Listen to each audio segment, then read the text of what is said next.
Hi, how's it going?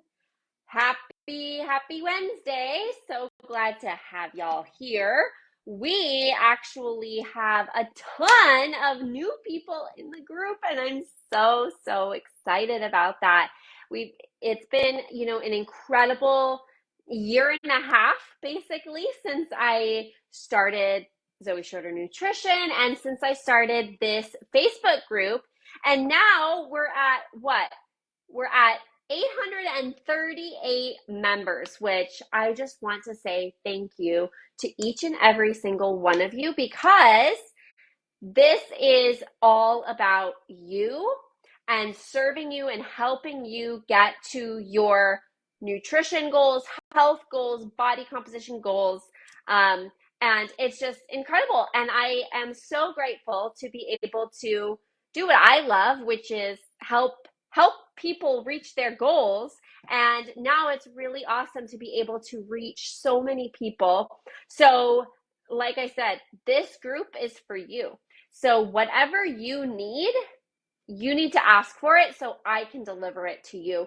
Whatever nutrition questions you have to ask me or post it in the group so I can do a live video like this, explaining it and talking about it and getting you the answers that you need. But here's the thing, based on scientific recommendations, there's a lot of confusion. We can call it confusion online, specifically around nutrition recommendations, nutrition information, because now we have millions of fitness influencers and people who, have abs or whatever, giving nutrition information who are not qualified to do so. And it's not me, hating on anybody, because that's absolutely not what I'm doing. But what I am here to say is that there's a big difference between a nutritionist or a fitness influencer giving nutrition information and a registered dietitian giving nutrition information. And whether it's me or not me, I highly recommend getting your nutrition information from a registered dietitian so that you know that you're getting it from somebody who's qualified, who's undergone the schooling, the credentialing, and has your best interests in mind based on your goals, based on your individual case, and based on science. And so I just wanted to kind of put that out there. So all of you guys being here in this group, getting your nutrition information from a registered dietitian is great, because that means that you're able to weed through the BS and recognize when maybe somebody's saying something that doesn't really add up or seems too good to be true or doesn't it's just kind of crazy nutrition recommendations. And now you're in this space that you can either ask me or you can recognize, kind of have that red flag going off in your head and say, no, I'm just going to go ahead and skip that because I have the resources to know what is true and what's actually a viable recommendation. So on that note, super glad to have you all here. Thank you for facilitating me being able to do what I love to do. And I just want you to know, like I had said before, I want to give you the information that you want to hear and you want to learn about. So be sure to post in the group. Be sure to ask me your questions so that we can make sure that what we're providing to you is valuable and exactly to the point of what you need to learn about. Each week in the group, I ask on Tuesdays a nutrition or lifestyle, whatever, a discussion question. And based on that discussion question, I gather all of the questions that y'all answer me or ask about, and then we transfer that into our Wednesday live talk. So here we are, Wednesday, having our live talk based on our discussion question from yesterday, which was, What are your questions about macros? Tracking macros, macro choices, balancing the three, what the heck even are macros, all of that good stuff, because macros is actually a very like buzzworthy word, right? Like it's really popular, which is great because I am a big fan of being aware of your macronutrient. So let's back up a second. Macros stands for macronutrients. Macronutrients is basically our umbrella term for three macronutrients: carbohydrates, protein, and fat. These are, hey Jennifer, hey from Vegas, so glad you're here. We are talking macros. So we are, the macros are like, that's the macronutrients is the umbrella term for carbohydrates, protein, and fat. Macro meaning large, and then nutrients. So macro, basically these three macronutrients are what provide calories to your diet. Macronutrients provide energy. Micronutrients, small nutrients like vitamins and minerals, those don't actually provide calories or energy, but they do provide all of those little helpers, if you will. Vitamins and minerals are the little helpers to make your metabolism run as efficiently and optimally as possible. But macronutrients are what gives your body energy, what gives your body fuel in the form of calories.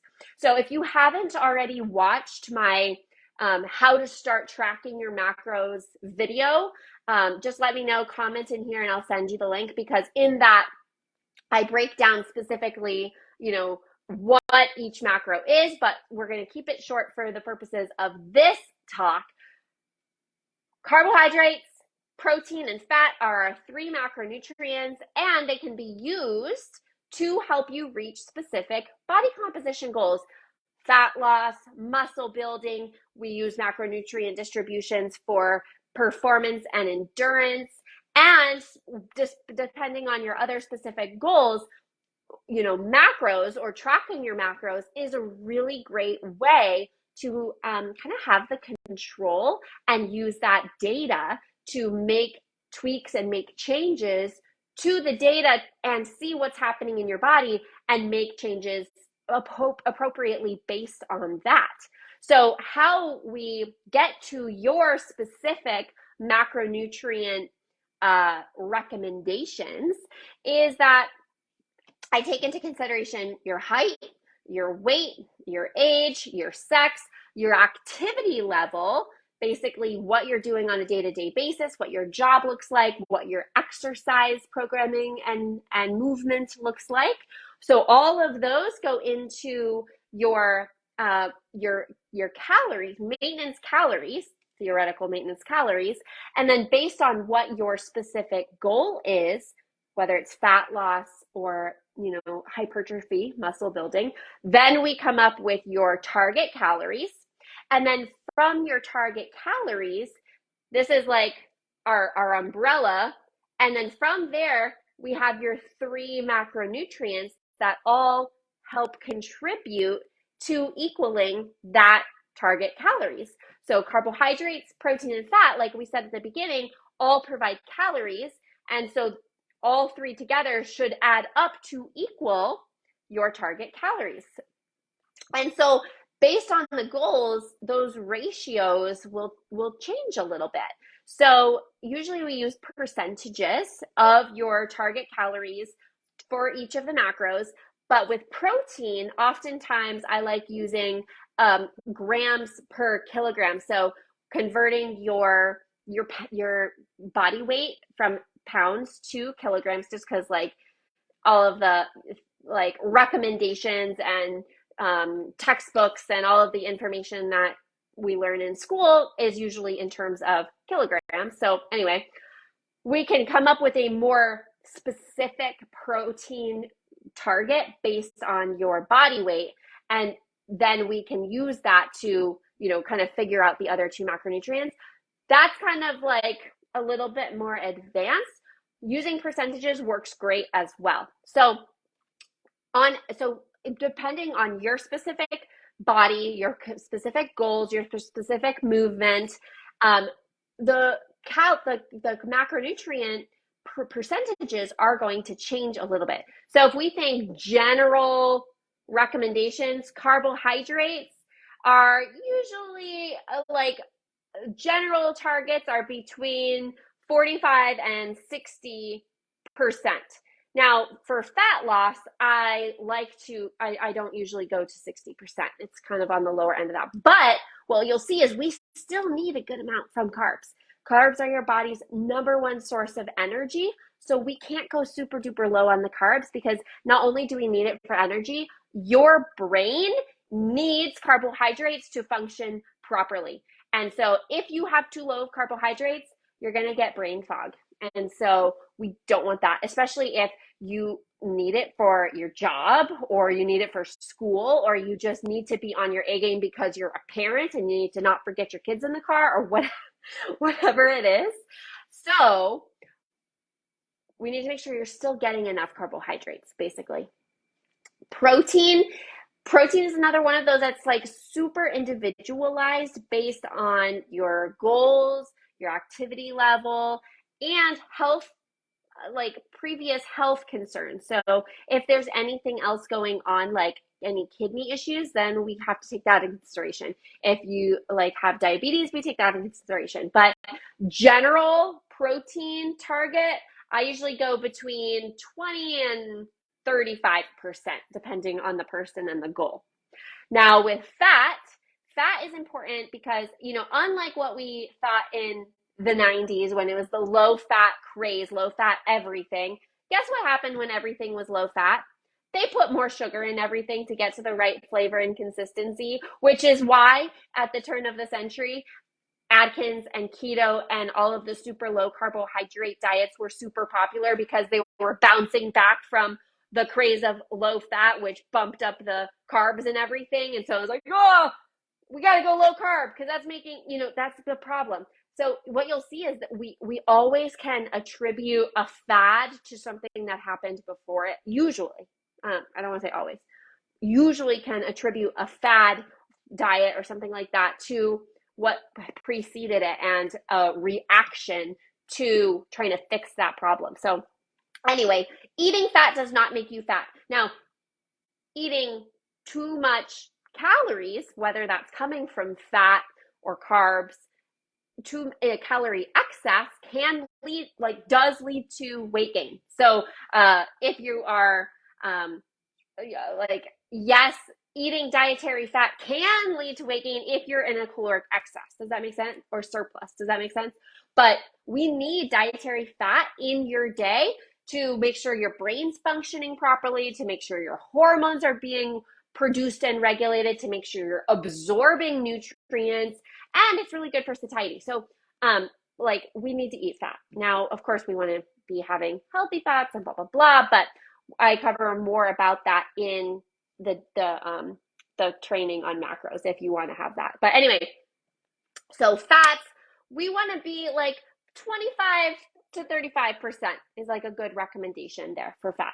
So nothing too extreme, but the main bottom line here is that we need to make sure that each person, like I can't just give a blanket recommendation of everybody has to do this. Oh, hey, Alex from Ohio. Welcome. Glad you're here. I'm so excited for Fat Loss Foundations. We start next week. Alex has signed up. I'm so excited. If you have not already learned about what Fat Loss Foundations is, then you definitely want to. We start next week, and it's a 12-week group coaching program where each week we dive deeper into a different topic, and we have specific modules for each week that we build upon each week that help you build that foundation for losing fat, but most importantly, learning how to maintain it long term. So if you are watching this and you're like, oh, I didn't really even know about that, but I want more information and I want in, comment or message me because we do start next week. And so it's kind of getting down to the wire. So if you want to sign up, I would love, love, love to have you. but you need to kind of get snappy with it and let me know, and I can send you the application. We can jump on the call, get you all signed up. And I'm actually really, really excited. The reason why I started this, why I created the group coaching program, is because I wanted to be able to have another offer besides one-on-one coaching. I know that one-on-one coaching is maybe not the right fit for everybody, but I didn't want to like miss out on helping all these other people. So that's why I created the group coaching program, to have a lower investment option, to be able to help more people, and also like having that community, having that connection, like making new friends with other people going through the exact same thing is that's perfect. And, of course, like being on Zoom and having a whole hour each week, it's really nice to have that time not only to cover our topic for that week, but also to have time for a question and answer and do hot seat coaching and really make sure everybody's needs are being met. So anyway, I'll stop talking about it. I'm super excited. I'll just say it one more time. If you're interested and you want the application, comment on the video and I'll send it to you, and we'll jump on the phone and get you signed up because we start next week. All right. So I need some water. All right. So so anyway, getting back to the questions we got. So Jennifer asked about the ratio, which we covered, which is awesome. And then we've got we've got 3 more questions. What do I do if I have trouble hitting my protein goal? So this is a great question. And actually, I'd say the majority of my clients, when I'm working with people, have a hard time reaching their protein goal, because if you're not paying attention to it, it's not something that comes naturally. So make sure you're getting protein with each meal.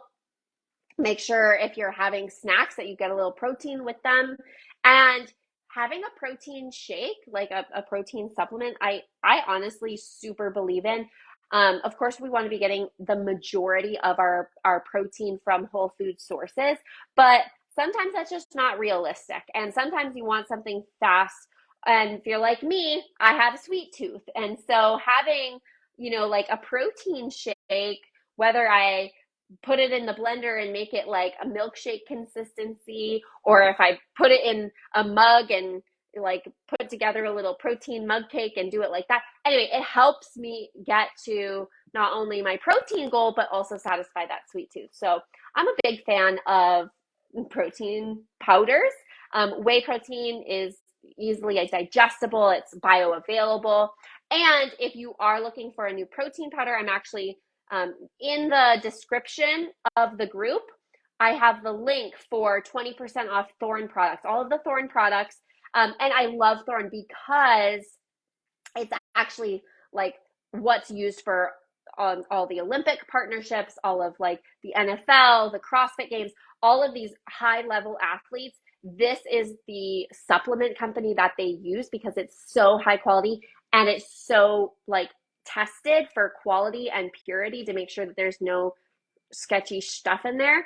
And also, like, the prices are really good, to be honest. I find, like, compared to other supplements of the same caliber, great price. And then that link that I have in the description of the group gives you 20% off. So if you're looking for a protein shake or like a protein powder that you can do so many different things with, then that's the one I use and that's the one I recommend. I will say the chocolate is my favorite. I don't really love the vanilla, but if you're somebody who likes vanilla, you might like it. But anyway, I like the chocolate one. All right, next question. Do you track oil used in the pan and condiments, etc.? This is an awesome question. And this can be the difference if you are plateauing, but you're like, what am I doing wrong? I've been super consistent, tracking everything, but you're feeling like you're stuck. Well, maybe you're not tracking your condiments, like ketchup and barbecue sauce and all of those things are high in added sugar and they definitely add up. So certainly need to be tracking your condiments. Oil in the pan, yes, also, but what I recommend is using just like a non-stick cooking spray. I like the olive oil one because that one, is so sparing. You can use it so sparingly that you don't have to track it. But if you are pouring olive oil in a pan, absolutely need to track it, because those little things will add up and could be the difference between seeing fat loss and being plateaued at a weight. And then the final question we have here, if I'm tracking macros, what do I do with the calories I burned during my workout? Which is an amazing question, and I get this question a lot. For me, when I calculate macros or calories and macros for clients, I factor in their movement, their exercise, their day-to-day activity into their target calorie number. So whatever they burn from their workout, I say don't even look at it, because that would like be double dipping. Now, if you're using MyFitnessPal to track and you have like your Fitbit or Apple Watch or Garmin or whatever linked to it, it will add those calories into your target calories for the day. So it will kind of like put that against you almost, or like add it to you. So it depends on if your target calories includes your movement or not. For me, when I'm working with clients, I include that into their calculations and say, it's great that you are exercising, but I already accounted for it. Okay, so those were all the questions we got. We covered a lot today. I think it was a good one. Sorry if I lost anybody. It was a little long, got a little rambly, but I think we covered a lot of really important information. We covered really great questions. So thank you so much for those of you who put your questions in the discussion question.